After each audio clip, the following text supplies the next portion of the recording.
Kalau kemudian yang kita sampaikan kepada orang ini dia orang solih, berarti nanti akan bertemu dari keluarga kita yang juga orang-orang solih gitu ya.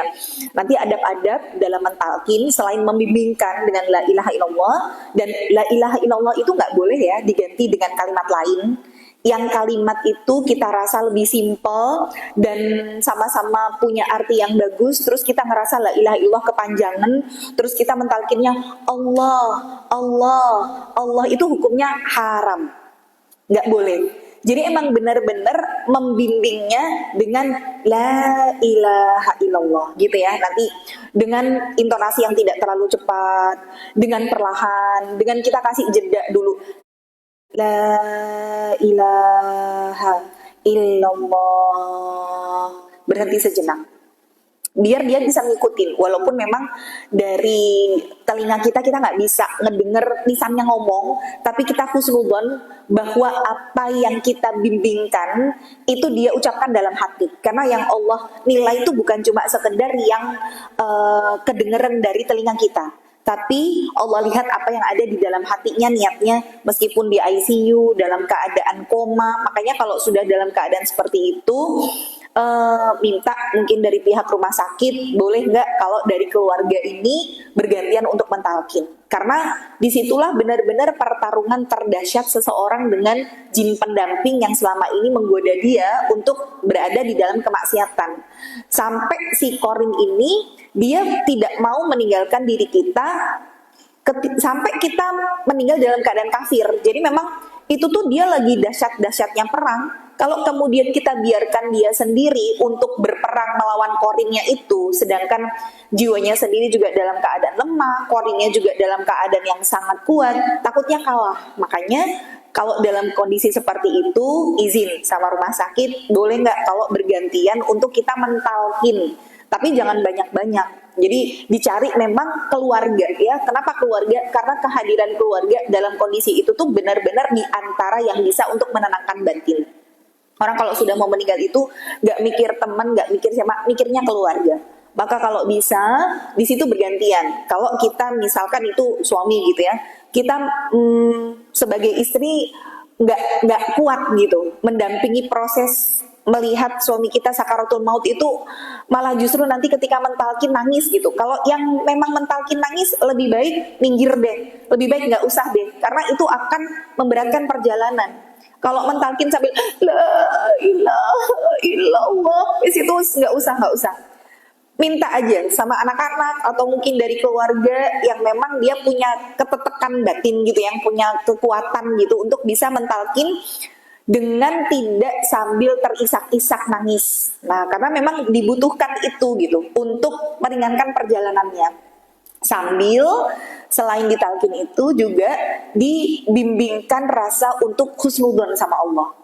Nah, ini penting karena Rasulullah sendiri bersabda dari hadis qudsi ya, ana ala dhanni abdi. Allah sendiri bilang, aku atas prasangka hambaku. Dan prasangka itu bukan cuma pada saat di akhir hayat, tapi bagaimana kita dalam hidup bisa nggak tetap berprasangka baik sama Allah di tengah kondisi yang versi kita nggak enak, nggak nyaman, kita banyak ujiannya, bisa nggak kita tetap memandang Allah tuh dengan kacamata husnudzon. Maka kalau itu bisa kita lakukan sampai dengan akhir kematian, kita bisa tetap husnudzon sama Allah. Maka pada saat mentalkinkan itu, diantaranya yang kita bisikkan kepada si calon mayit ini adalah misalkan suami atau misalkan bapak kita gitu ya, Pak, Bapak selama ini insya Allah sudah jadi suami yang baik buat aku, sudah bisa jadi ayah panutan untuk anak-anak, Bapak amal solehnya banyak, insya Allah Allah sudah terima semua amal soleh Bapak, dosa-dosa Bapak juga sudah diampuni, insya Allah menghadap Allah dalam keadaan bersih ya Pak ya, insya Allah perjalanannya lancar ya, nanti tunggu aku di sana ya, sambut ya Pak, aku sama anak-anak ya, kita kumpul lagi bareng ya. Nah itu diselipkan kayak gitu boleh. Jadi memang harus dibimbingkan rasa husnudzon bahwa Allah sudah ngampuni dosa. Jangan malah, walah Pak, dosa mungkin akeh banget loh Pak, kok nek jenengan mlebu neraka piye coba. Jadi malah jangan digituin gitu ya. Jadi orang yang menjelang kematian tuh enggak boleh ditakut-takutin. Harus dibimbingkan rasa berharap sama Allahnya jauh lebih besar daripada rasa takutnya. Karena nanti kita tuh harus bisa membalancekan atau menseimbangkan antara rasa roja, rasa berharap sama rasa khauf. Nah, kalau kita lagi sehat kayak gini, yang dominan lebih besar harus khauf, rasa takut gitu. Ya Allah, kalau Allah nggak ngampuni dosaku gimana? Ya Allah, kalau amalku nggak diterima gimana? Nah, kalau kita lagi dalam keadaan lapang tuh khaufnya harus lebih besar. Tapi kalau sudah menjelang kematian, rojanya yang diperbesar. Jadi harus melihat bahwa ampunan Allah luas, ya, bahwa apa yang hari ini kita lakukan itu sama Allah sudah diterima, harus seperti itu. Sambil kemudian ditalkinkan. Nah, ketika ditalkinkan, tolong tadi yang nangis-nangis, ngucur-ngucur air mata sampai berderai-derai, wes nggak usah aja. Karena akan berat perjalanannya ya. Karena biasanya memang suami yang seperti itu, istri yang nggak kuat. Jadi udah kita cari anak-anak yang memang biasanya berkaitan dengan keimanan mereka. Makin tinggi keimanan seseorang, insya Allah makin tegar. Nah, kalau sudah begitu kan, saat kemudian sakaratul maut prosesnya, biasanya memang mulut itu sudah nggak bisa berkata-kata. Saking sakitnya dalam kondisi dicabut nyawanya. Cuman memang walaupun sakaratul maut bagi orang beriman itu berat ya, kata Rasulullah adalah setiap orang beriman akan diberatkan di proses sakaratul mautnya. Kenapa kok diberatkan? Karena orang beriman itu ketika menghadap Allah, dia masih punya dosa dan kemaksiatan. Maka Allah nih harus punya alasan untuk menggugurkan dosanya. Nih caranya apa? Ya caranya dikasih sakit gitu loh, dikasih berat di proses itu. Tapi bagi orang kafir, justru di proses itu, proses kematian itu akan diringankan. Kenapa kok orang kafir proses kematiannya diringankan? Karena ketika mereka hidup pun mereka punya kebaikan-kebaikan yang dilakukan. Nah, Allah nggak boleh dengan kebaikan mereka ini nggak dibales.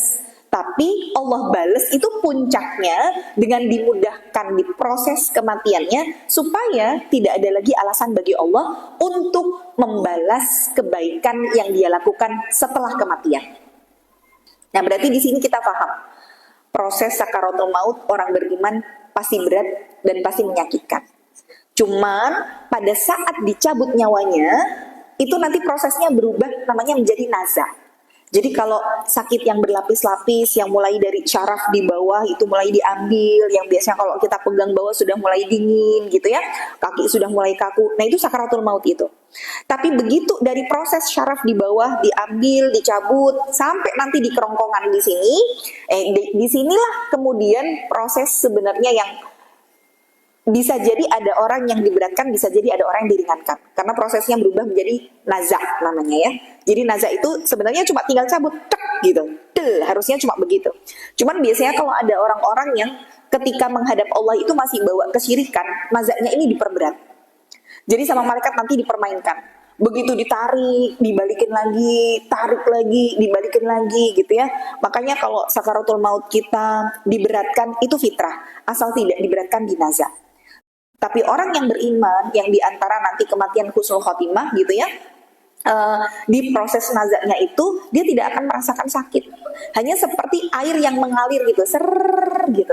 Makanya kadang ada kita ngelihat, ya Allah, kok meninggalnya cepat banget, kayak kita nggak ngelihat dia rasa sakit gitu, kayak tidur bablas misalkan gitu ya, karena bisa jadi memang di proses nazaknya dia tidak diberatkan. Tapi kalau orang kafir, walaupun memang kita melihat dalam kondisi setenang itu, tapi hakikatnya orang-orang kafir itu ketika dicabut nyawanya, dia itu seperti bulu domba basah yang ditarik pakai besi-besi. Jadi sesakit itu sebenarnya. Cuman kan mata kita kadang menipu ya, jadi kita tidak bisa melihat apa yang sebenarnya dia rasakan.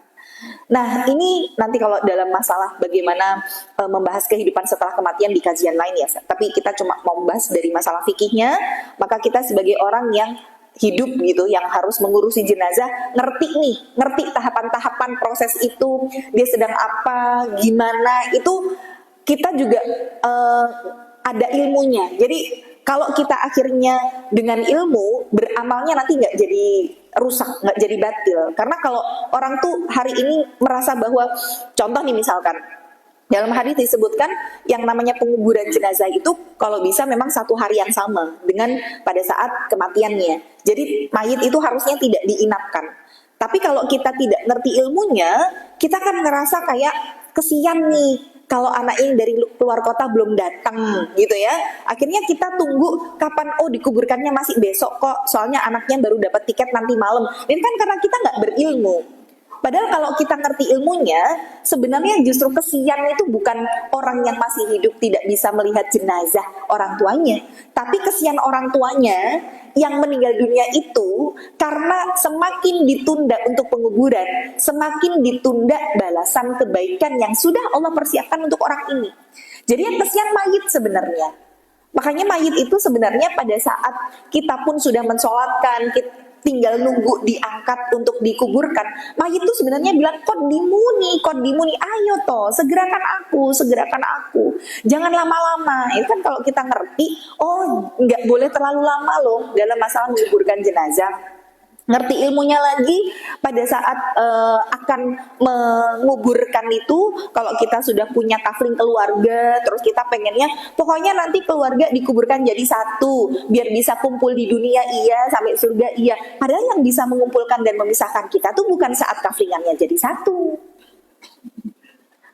Bahkan mungkin suami istri yang sudah cinta sehidup semati pengennya wasiat untuk dikuburkan jadi satu liang lahat. Maaf ya, kalau iman dan amal solehnya nggak sama, jangankan satu liang lahat itu nggak ketemu. Makanya tuh kalau kita ngerti dasar ilmunya, dan nggak apa-apa. Mungkin suami kita dikuburkan di mana, kita di mana. Dulu mungkin kita nggak ngerti ilmunya, suami kita dikuburkannya campur dengan yang non muslim karena sudah terlanjur pesan kafling di situ. Sekarang kita sudah ngerti ilmunya, oh sunahnya itu kalau dikuburkan di penguburan khusus muslim, supaya memang di situ ketika ada yang datang ziarah, kemudian mereka mengucapkan salam, kita pun dapat salam, kita juga tidak mendengar apa yang Allah berikan siksa dari adab kubur dari orang-orang yang kafir di situ, karena itu juga akan menyakiti dari orang yang dikuburkan gitu. Nah, maka amal itu memang didasarinya harus dengan ilmu dulu ya. Maka mensolatkan jenazah itu hukumnya fardu kifayah. Fardu kifayah itu gimana? Sebenarnya ketika sebagian muslim sudah mengerjakan, maka gugur kewajiban kita untuk mengerjakan itu. Tapi kalau mau sholat jenazah boleh, cuman tidak wajib gitu ya. Kalau fardu kifayah seperti itu. Kalau fardu ain maka wajib untuk diri sendiri. Contoh hukum fardu kifayah sama fardu ain apa? Contoh belajar ilmu tajwid itu hukumnya fardu kifayah. Jadi belajar ilmu tajwid itu misalkan nih, ini hukum bacaannya apa? Oh ini idgham bi gunah, oh ini iklab, oh ini ikhfa, misalkan gitu. Kita tuh nggak harus ngerti bahwa oh ini namanya iklab, oh ini huruf yang keluar dari tenggorokan, ini keluar dari syafatain, bisa dari dua bibir misalkan gitu. Kita nggak harus belajar itu. Ketika ada orang yang sudah belajar itu, misalkan saya sudah belajar ilmu tajwid, maka gugur kewajiban teman-teman untuk belajar ilmu tajwid karena sudah diwakili sama saya. Misalkan itu namanya fardu kifayah. Tapi kalau fardu ain itu membaca Al-Quran sesuai dengan kaidah hukum tajwid, itu hukumnya fardu ain. Jadi belajar ilmu tajwid hukumnya fardu kifayah. Teman-teman nggak perlu belajar ilmu tajwid kalau sudah ada yang belajar ilmu tajwid. Tapi teman-teman baca Quran sesuai dengan kaidah ilmu tajwid yang benar, hukumnya wajib bagi diri sendiri. Berarti apa? Ya otomatis harus belajar gitu ya. Gimana kita mau baca Quran sesuai dengan kaidah kalau kita nggak belajar gitu ya. Walaupun mungkin nggak perlu yang ngerti banget ini gimana, tapi paling nggak ya pelafatannya ya kita berusaha lah, karena ya bahasa Arab beda satu huruf aja kan. Saya tuh jadi inget dulu zaman saya di Jakarta tuh saya sambil kuliah kan, sambil kerja, sambil ngajar gitu. Terus ada saya ngajar nenek-nenek nih belajar Quran. Nah dia tuh mungkin nenek-nenek ya, jadi matanya agak nggak kelihatan gitu, titik gitu nggak kelihatan. Jadi baca tahu tuh kan harusnya syaitonir rajim. Nah titiknya tuh jadi hilang, maksudnya jadi nggak kelihatan. Jadi syaitonir rahim. Loh ini kan fatal gitu ya. Padahal syaitonir rajim itu kan artinya setan yang terkutuk gitu. Tapi kalau rohim kan yang maha penyayang, masa aku berlindung dari godaan setan yang maha penyayang, itu kan salah kaprah gitu ya. Nah itulah kenapa kok akhirnya ya kita harus belajar gitu ya. Baik, jadi sholat jenazah hukumnya fardu kifayah. Ketika memang sudah ada yang mensolatkan, gugur kewajiban kita. Tapi kalau misalkan memang belum ada yang mensolatkan, ya wajib bagi kita untuk menyolatkan. Kemudian ada hadis dari Abu Hurairah bahwasanya di hadapan Nabi ada seseorang yang sudah wafat, jenazah itu menanggung hutang. Lalu Rasul bertanya, apakah orang yang mati itu meninggalkan kelebihan harta untuk membayar hutangnya? Apabila dijawab bahwa dia meninggalkan harta yang cukup untuk melunasi hutang tersebut, maka beliau mensolatkan. Jika tidak, beliau bersabda kepada kaum muslimin, solatkanlah teman kalian ini. Nah, ini saya bedah dulu dari hadis ini. Kalau kemudian ada yang mengambil dalil secara letterlock atau secara baku bahwa orang itu kalau punya utang nggak boleh disolatin, gitu ya. Karena Rasulullah saat itu ada orang yang meninggal, Rasul tanya punya utang atau enggak.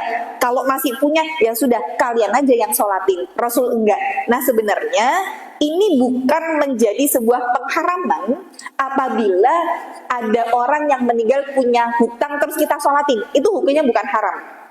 Tapi kenapa Rasul tidak mau menyolatkan? Itu menjadi bagian dari pelajaran dari Rasulullah bahwa jangan nyepelein utang, gitu ya. Jadi bukan kemudian Rasul nggak mau menyolatkan, literally nggak mau, tapi sebagai pelajaran sama sahabat yang lain nih. Kamu kalau misalkan punya utang, aku nggak mau nyolatin lo ya. Tapi Rasul memerintahkan kepada para sahabat untuk mensolatkan, gitu ya. Jadi hutang memang nanti yang menjadi pengganjal sebenarnya. Maka nanti kalau berbicara masalah hutang ya, buat teman-teman hari ini yang mungkin diutangi sama orang, sekarang itu kan kehidupan kita tuh aneh gitu. Kadang orang tuh minjem uang sama kita nagih hutang kita tuh kayak kita yang ngemis-ngemis gitu.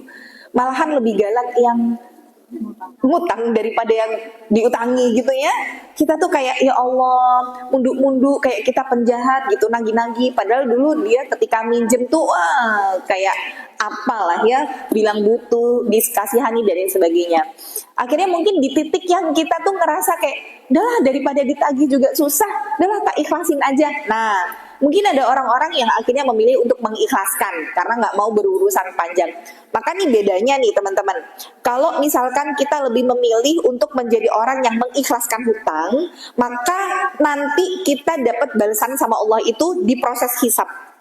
Jadi pada saat nanti di padang mahsyar itu kan kondisi kita dibangkitkan dalam keadaan 3 ya. Haufatan, tidak beralas kaki, auratan, telanjang, dan hurlan, tidak dikhitan. Dengan kondisinya matahari didekatkan di atas kepala kita, dengan kita menunggu proses hisab itu selama 50.000 tahun, dan betul-betul kita dalam keadaan yang kepanasan, kehausan, dan nanti setelah proses 50.000 tahun itu, barulah kemudian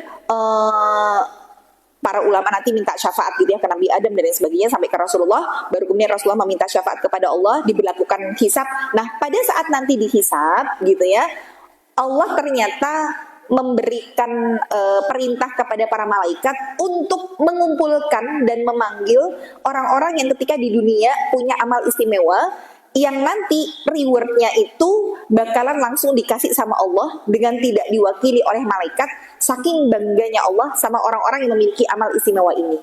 Di antara itu amalnya apa saja? 1, orang yang suka puasa. Yang kedua, orang yang ketika dikasih ujian sama Allah, dia bersabar. Yang ketiga, ketika dia jadi orang yang dizalimi sama orang, afa wa aslaha, dia memaafkan dan tetap berbuat baik. Jadi bukan memaafkan iya, tapi melupakan tidak. Itu kebanyakan orang hari ini gitu ya. Tapi afa, memaafkan, plus aslaha, berbuat baik sama orang yang zalimi. Berat gak? Banget lah. Makanya sama Allah dikasih surga gitu kan, dikasih rewardnya itu emang benar-benar spesial gitu. Tapi kalau cuma sekedar ya maafkan iya, tapi melupakan tidak, misalkan gitu ya, ya itu standar aja. Orang juga banyak yang kayak gitu. Nah, dan yang keempat adalah yang dia ketika di dunia memberikan pinjaman kepada orang lain dan memutihkannya. Nah, ini dapat reward di sini nih. Jadi kalau kita nih jadi tipe orang yang diutangi sama orang, udahnya nagih, udah kewajiban kita juga sudah gugur nagih orang itu. Perkara dia nggak mau bayar, terus akhirnya kita di titik capek, udahlah tak ikhlasin aja. Maka ketika kita memutihkan atau mengikhlaskan hutang itu, rewardnya di sini pada saat hisab. Tapi kalau kemudian teman-teman, nggak mau ya aku ngiklasin, enak aja nggak ikhlasin. Orang dia statusnya aja jalan-jalan, makan-makan, beli barang ini itu gitu ya, giliran ditagih utang bilangnya nggak ada, kan kesel juga kita ya. Terus kita bilang, lihat aja nanti tak tagih di akhirat. Nah itu penagihannya bukan di sini, tapi jadi beda ya, teman-teman yang mengikhlaskan dapat reward di hisab, tapi yang pilih menagih nanti setelah diproses proses hisab, masih kemudian selanjutnya naik ke atas mizan, ditimbang dulu. Setelah di mizan, kemudian nanti Allah hadirkan neraka jahanam. Kemudian dari neraka jahanam itu Allah bentangkan sirat. Allah bentangkan sirat itu masing-masing kita meniti jembatan itu. Dan memang jahanam itu kan dia ditarik oleh, kata Rasulullah adalah dia neraka yang memiliki 70.000 tali kekang, dan setiap satu tali kekangnya ditarik oleh 70.000 malaikat. Dan setiap kali ada manusia yang nyemplung ke neraka itu, maka apinya semakin bergejolak gitu ya. Bahkan ketika neraka itu dimasukin manusia, dia akan bertanya kepada Allah, hal min mazid, ada tambahan lagi ya Allah gitu. Saking dia ini semakin besar. Makanya orang yang meniti sirat itu kan nanti keadaannya macam-macam. Ada yang bisa berlari secepat kilat, ada yang jalan tertatih-tatih nyemplung ke bawah gitu ya. Nah, secara ringkas, setelah dia berhasil niti sirat itu, kemudian menunggu di ujung sirat, namanya adalah kontoroh. Nah, kontoroh inilah tempat untuk penjernihan hati. Kontoroh ini sebenarnya adalah depannya tuh langsung pintu surga. Tapi ternyata tidak semudah itu untuk masuk surga. Khususnya bagi orang beriman akan mendapati 2 kali proses hisab, yaitu di kontoroh. Disitulah Allah akan mempertemukan kita dengan orang-orang yang di dunia mau kita gugat untuk di akhirat. Nah, termasuk, aku nggak rela ya dia ngomongin aku di belakang, sesok delok neng akhirat. Nah, tak tuntut. Nah, itu tuntutannya di sini nih, di kontoroh. Atau misalkan tadi ya yang punya utang gitu. Karena sekarang itu kan orang, saya kalau lihat media sosial, banyak orang yang punya mobil nggak punya garasi, iya kan? Akhirnya naruh mobilnya di depan rumah orang, ngalangin jalan gitu. Bahkan bikin rumah tuh yang mepet sama tetangga, padahal ada yang belakangnya tuh masih luas. Saking dia nggak mau bikin garasi untuk dirinya sendiri, pilihnya tuh numpang di tempat tetangga gitu. Sampai ada yang kemudian bilang gini, udah ya urusan kita nanti diselesain di akhirat aja. Loh, dia tuh yang zalim loh sama tetangganya, tapi dia juga yang bilang sama tetangganya, urusan kita nanti di akhirat aja ya. Nggak ngerti kalau akhirat itu kayak apa. Jadi nanti nih buat orang-orang yang mau nuntut orang-orang yang ketika di dunia berbuat zalim, silahkan tagih di kontoroh. Gitu ya. Jadi prosesnya nanti di situ. Makanya nanti kemudian sama Allah itu ditanya gitu, kamu mau nuntut saudaramu yang mana gitu. Nanti dihadirkan, aku nggak rela ya Allah, aku diginiin sama orang ini, hadirkan. Disitulah akhirnya hadis tentang orang yang bangkrut itu terjadi. Kata Rasulullah, atadruna manil muflis, kalian tahu nggak orang yang bangkrut itu siapa? Para sahabat mengatakan, mala dinarun wala dirhamun ya Rasulullah, yang nggak punya dinar, yang nggak punya dirham. Kata Rasulullah, enggak. Tapi mereka yang sudah berhasil meniti sirat gitu ya, dengan amal soleh yang banyak banget yang mereka bawa, tapi ternyata di kontoroh nggak berhasil. Kenapa? Di dunia dia suka ngomongin ini, suka mencela ini, suka nyindir ini di status. Hati-hati loh ya, tuh kalau ada orang yang sampai kesindir di status, dan orang niatnya, wah ini nyindir aku misalkan gitu ya. Karena kan sekarang tuh saya lihat hal-hal kayak gitu tuh jadi sesuatu yang biasa gitu. Kadang nanya, kenapa kok perasaan tadi baru bikin status 10 menit kok udah dihapus? Iya, target sudah membaca pesan saya. Lo ada loh yang kayak gitu. Jadi emang niatnya nyindir orang gitu ya. Nah ini kalau misalkan ada yang menyakiti dalam tanda kutip dengan cara seperti itu, terus dia bilang, oh besok lihatan di akhirat tak tuntut. Hati-hati, nggak selamat itu. Mau sebanyak apapun amal soleh yang dibawa, tapi di dunia tuh dia begitu gitu ya, maka amal solehnya akan habis untuk membayar keburukan-keburukan yang dia lakukan ketika di dunia gitu ya. Nah jadi teman-teman lebih pilih mana kalau misalkan nanti dalam kondisinya hutang mau memutihkan, berarti diprosesnya pada saat hisab. Tapi kalau tak tagih ya udah, berarti nanti masih harus meniti sirat gitu ya. Nah itu pilihan ya. Oke, jadi jangan kita nih kalau jadi orang yang ngerti kehidupan itu akhirnya kan lebih berhati-hati. Ya Allah, jangan sampai aku masih punya utang gitu ya. Ya Allah, jangan sampai apa yang aku lakukan ternyata menyakiti orang lain. Bahkan nih kalau misalkan dulu kita punya hutang sama orang, bahkan hari ini tuh kita nggak tahu orangnya ada di mana, gimana cara kita nyaurnya. Itu kalau misalkan memang masih ada ahli waris, misalkan orangnya sudah meninggal, masih ada ahli waris yang hidup ya, kita wajib bayar ke ahli waris. Tapi kalau ternyata kita sudah berusaha nyari, orang ini juga nggak ketemu, maka solusinya adalah sedekah senilai dari hutang yang kita hutang dari orang itu, dan niatkan sedekah kita untuk mayit. Jadi diniatin bayar utang dengan mensedekahkan dan mengirim pahalanya untuk mayit. Jadi itu tuh sampai yang kemudian ditekankan untuk kita bayar utang tuh kayak gitu loh. Bahkan bukan cuma sekedar hutang harta ya, hutang puasa pun itu nggak bisa lunas dengan kematian kita. Bukan berarti kemudian orang meninggal dunia masih utang puasa, oh ya udahlah lo udah mati gimana? Enggak, ahli warisnya tuh tetap wajib untuk membayarkan hutang puasa. Jadi nanti misalkan gini, kita lihat keadaannya, kalau misalkan kayak ibu kita meninggal, masih punya utang puasa. Nah kita nih sebagai anak mau bayarin utang puasanya, apakah dengan puasa atau dengan fidyah? Tergantung dari kondisi ibu kita ketika meninggal itu, termasuk orang yang bisa puasa atau enggak. Kalau misalkan ibu kita memang meninggalnya karena kecelakaan dan memang sebenarnya masih bisa puasa, maka puasa yang ditinggalkan kita bayar utang puasa dengan puasa. Tapi kalau misalkan ibu kita meninggalnya karena sakit dan sakitnya itu memang sudah bertahun-tahun sehingga beliau juga nggak bisa untuk berpuasa, maka kita sebagai ahli warisnya bayar utangnya dengan fidyah, gitu ya. Artinya hutang itu nggak main-main, baik itu hutang harta ataupun non harta itu tetap ada pembalasannya, ya. Maka kaum wanita boleh mensolatkan jenazah bila mereka tidak bermaksud ikut mengiringi jenazah, tapi mereka hanya berhenti pada tempat mensolatkan jenazah itu aja. Jadi misalkan pun kita takziah gitu ya, kita mau menyolatkan di situ solatkan jenazah, ya udah solatkan jenazah. Tapi nggak usah ketika jenazah itu sudah dibawa ke kuburan kita ngikutin sampai kuburan, itu nggak dibenarkan gitu ya, bagi wanita tidak mengiringi jenazah.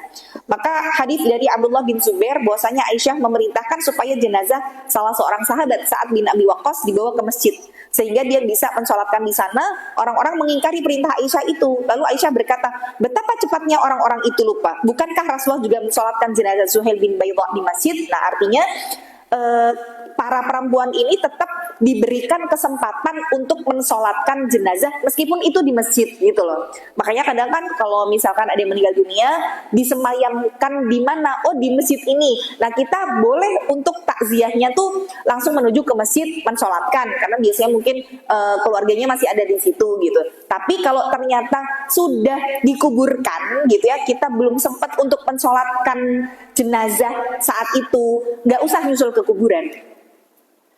Kalaupun mungkin dekat kuburan, jauh aja, jangan yang berada di sekitar kuburan itu. Jadi lebih baik memang kita menunggu entah di masjid atau di rumah duka bersama dengan keluarga. Tidak diwajibkan kita takziah itu harus melihat jenazah tuh enggak. Gitu ya. Jadi ya kan kadang orang ayo selak dikuburke jam segini loh gitu. Jangan sampai kita ke sana udah dikuburkan. Sebenarnya juga tidak masalah ketika datang ke sana jenazahnya sudah nggak ada tuh nggak apa-apa. Bukan berarti jenazahnya sudah dikuburkan terus kita ikut ke kuburannya, enggak. Jadi tetap di rumahnya gitu ya. Kalau nggak sempat untuk mensolatkan jenazah di situ, ya udah nggak usah mensolatkan gaib di situ gitu loh. Paham nggak? Ya kalau mau mensolatkan gaib di rumah ya nggak apa-apa. Tapi kalau sudah jenazah nggak ada, ya kita nggak perlu mensolatkan di situ gitu ya. Kemudian posisi imam saat mensolatkan jenazah perempuan itu posisinya di mana? Karena akan beda kalau si jenazahnya ini laki sama jenazahnya perempuan. Menurut sunnah Nabi, seorang imam berdiri sejajar menghadap bagian tengah tubuh mayat perempuan. Jadi kalau mayatnya perempuan, maka posisi imam di tengah tubuhnya, ya, serta menghadap bagian kepala mayat seorang laki-laki. Tapi kalau jenazahnya laki-laki, posisi imamnya di kepala. Jadi bukan sekedar asal gitu, enggak gitu ya. Ya kita ini kepalanya Kan kadang ketika ditaruh maksudnya mau disolatkan di situ, kita kan nggak ngerti nih kepalanya mana ya, kepalanya yang ini kalau sudah ditutup gitu kan, kepalanya yang ini apa ini gitu.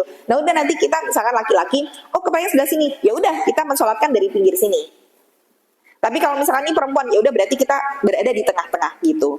Nah jadi kalau misalkan memang kita mau imaman, maksudnya di situ dengan ada laki-laki, ya udah kita menjadi soft bagian perempuan bersama dengan perempuan lain nggak masalah. Cuma kalau misalkan nggak ada atau laki-lakinya semuanya sudah bapak-bapak tadi udah menyolatkan gitu, terus ibu-ibu mau menyolatkan, nggak apa-apa, kita pun menjadi imam buat orang-orang yang mensolatkan jenazah yang lain, nggak apa-apa, nggak masalah. Jadi nggak harus di situ yang menjadi imam harus laki-laki gitu loh. Boleh kita di situ mensolatkan langsung ya. Kemudian sunnahnya, nah ini sunnahnya lagi, mensolatkan jenazah itu bikin 3 saf ke belakang, walaupun orangnya sedikit. Nah jadi misalkan orangnya, kecuali kalau misalkan orangnya cuma 2 ya nggak bisa ya bikin saf 3 gitu loh. Kalau misalkan orangnya 6 gitu dan tempatnya memungkinkan, karena kadang kan tidak mesti di masjid, bisa jadi di rumah gitu. Kalau di rumah mungkin tempatnya, kalau rumahnya kecil mungkin rumahnya terbatas, nggak bisa 3 soft ya sudah nggak apa-apa gitu. Cuman kalau memungkinkan tempatnya itu dibikin 3 soft ke belakang. Walaupun soft pertama, soft kedua tuh nggak penuh, nggak apa-apa. Karena itu sunahnya gitu ya. Rasulullah kemudian bersabda, "Ma min muslimin yamut fayusalli alaihi thalathatu sufuf minal muslimin illa aujaba." Tidaklah seorang muslim yang meninggal dunia lalu disolatkan oleh 3 saf dari kaum muslimin kecuali Allah mewajibkan dia untuk masuk surga. Nah, jadi memang nanti dalam hadis yang lain itu ada jumlah yang disebutkan oleh Rasulullah, diantaranya dalam 40 sampai 100. Barang siapa yang meninggal dunia kemudian disolatkan antara 40 sampai 100 orang, yang mana yang menyolatkan ini tidak tercampur keimanannya dengan kesyirikan, maka orang ini akan dapat syafaat dari orang-orang yang menyolatkan, dari orang-orang solih. Maka insya Allah masuk surga. Maka kalau ternyata pun tidak sampai 40, karena mungkin dia pendatang misalkan gitu ya, atau mungkin tidak banyak teman-teman di proses hijrahnya, karena dulu dia orang yang kebanyakan tuh teman-temannya mungkin teman-teman yang belum hijrah misalkan. Maka kita nih sebagai teman-temannya yang ngerti agama, sebaiknya pada saat menyolatkan tadi sesedikit apapun bisa dibikin 3 baris. Karena memang hadisnya tadi kalau disolatkan oleh 3 sof. Nah jadi 3 sof itu memang tidak ada ketentuan 1 sof harus 10, 1 sof harus 5, enggak. Rasul hanya bilang 3 sof. Makanya walaupun sofnya itu isinya sedikit orang, enggak masalah ya, dibikin 3 sof ke belakang.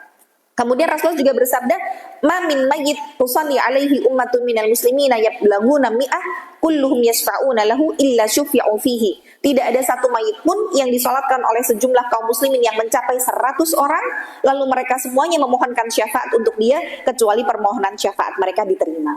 Nah, jadi di hadis yang lain memang ada ketentuan 100 orang itu. Makanya kalau misalkan kita memperbanyak teman dari teman-teman soli, meskipun mungkin teman solihnya tidak secara langsung, tapi mungkin ada teman secara virtual gitu ya. Walaupun tadi dalam kondisi orang sudah disolatkan tidak wajib untuk kita mensolatkan ghaib, tapi boleh. Maka kalau ternyata jumlah teman online kita nih jauh lebih banyak daripada teman offline, terus teman-teman online misalnya entah waktu itu ada Gojek yang meninggal dunia, sampai yang menyolatkan mungkin bisa jadi di belahan bumi yang lain yang nggak kenal juga ikut mensolatkan gitu ya. Maka bisa jadi orang-orang soli yang ikut menyolatkan ini meskipun tidak kenal secara langsung itu bisa memberikan syafaat bagi orang ini gitu ya. Nah ini kalau kemudian kita mensolatkan jenazah juga tetap ada tata caranya. Kalau di Indonesia, kenapa saya bilang di Indonesia? Karena nanti ada pengkhususan kalau kita berada di Mekah atau Madinah.